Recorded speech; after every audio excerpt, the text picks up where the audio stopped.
Hi everyone, ఈరోజైతే నేను దోసకాయ పప్పు చేస్తున్నాను. ముందుగా 1 కప్ కందిపప్పుని 15 మినిట్స్ సోక్ చేసి పెట్టుకుంటున్నాను. అలాగే ఒక దోసకాయని చిన్న చిన్న ముక్కలుగా కట్ చేసి పెట్టుకుంటున్నాను. అలాగే ఆనియన్ కూడా చిన్న ముక్కలుగా కట్ చేసుకుంటాను. ఒక 4 పచ్చిమిర్చి తీసుకున్నాను.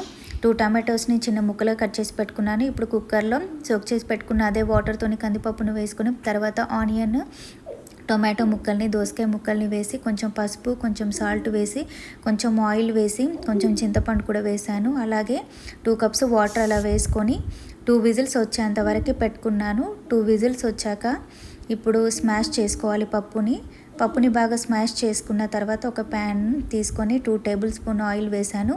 ఇప్పుడు పోపు దినుసులు వేసుకున్నాను.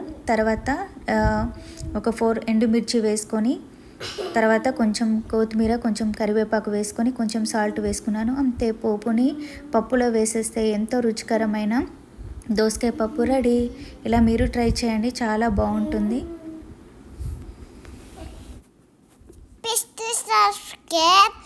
గంటకుల కట్టండి.